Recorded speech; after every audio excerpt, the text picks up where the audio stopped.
Alors ici, on est dans une partie très tumultueuse de la rivière Jacques-Cartier. C'est absolument magnifique.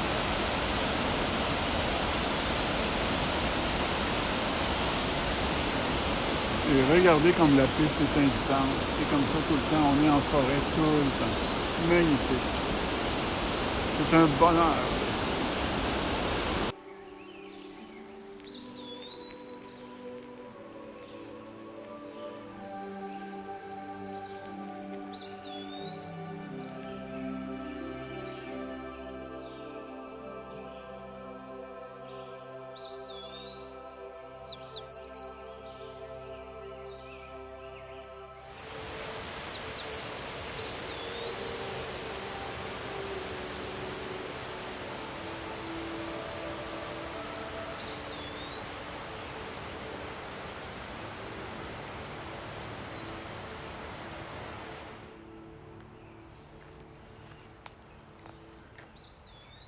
Et voici la grande championne qui couronne son circuit.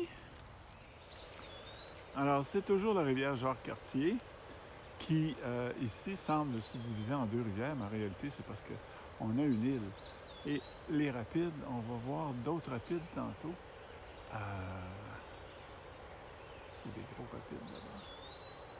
Alors qu'avant, c'est très calme. Alors, nous sommes dans une autre région qu'on connaît bien de la Liseuse, sauf que là, on ne reconnaît pas la physionomie habituelle parce qu'il y a tellement d'eau, le courant est tellement fort que on ne voit pas du tout les effleurements rocheux où l'été, on voit des gens aller faire des pique-niques. Il n'en est pas question à ce moment-ci, évidemment. Et la piste continue, puis on voit en haut, il y a une petite abri. On continue. Alors, Madame Thibault, Marie-Thérèse, où sommes-nous? Que faisons-nous? Que voyons-nous? Nous faisons une piste cyclable, la Liseuse, qui longe la rivière Jacques-Cartier. La piste part de Sainte-Catherine de la Jacques-Cartier et c'est une très très belle piste. Aujourd'hui, on est seul sur la piste, on n'a rencontré absolument personne. Il faut dire que le temps est un peu maussade, mais au moins il n'y a pas de pluie.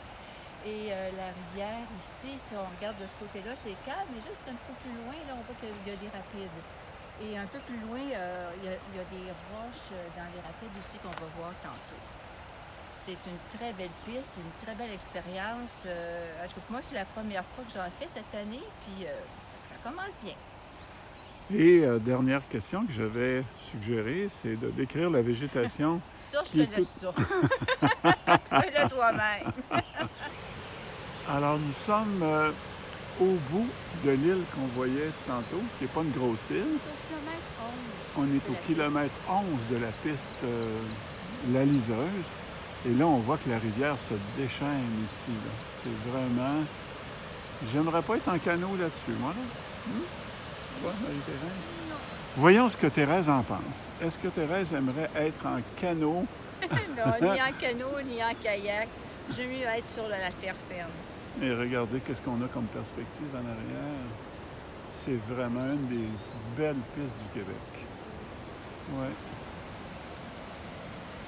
Et le courant, là, quelqu'un qui tomberait à l'eau ici, là, même un très bon nageur pourrait pas... Il se noierait peut-être pas, mais au moins, il pourrait peut-être se diriger sur le côté. Mais là-bas, là, oh là là!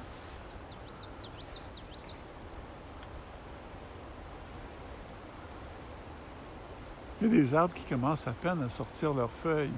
Pas possible. On arrive au mois de juin.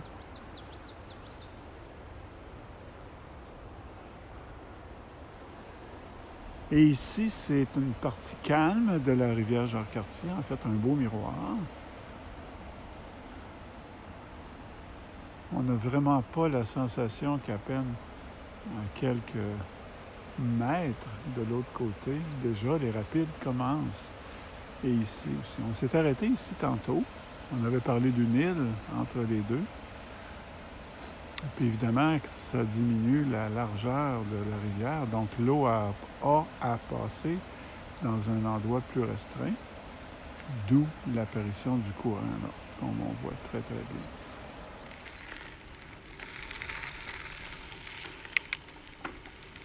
Alors, un autre petit bout, on voit la rivière qui est juste à côté. On longe le long de la rivière Jacques-Cartier.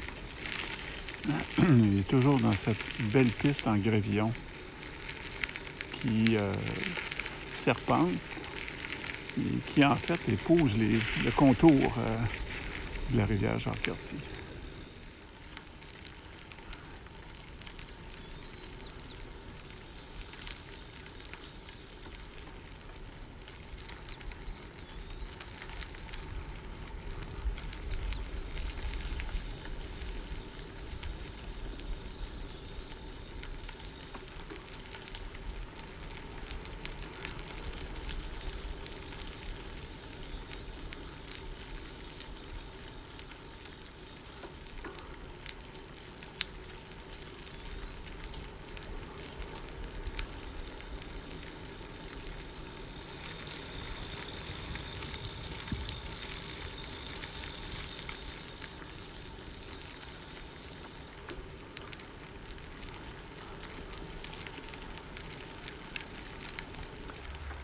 Alors, nous sommes sur la piste La Liseuse et juste devant moi, en rouge là-bas, il y a Marie-Thérèse qui en est à sa première sortie vélo. Malheureusement, c'est un temps gris et bon, on va s'en sortir pareil, mais il fait pas chaud. C'est frisquette. On voit que Marie-Thérèse, elle file. Elle file, elle file, elle file. Wouhou! Il y a des petites descentes. C'est une piste en gravillon, comme on les aime. J'aime le petit bruit du pneu dans le gravillon, comme ça. Et là, je vais arrêter.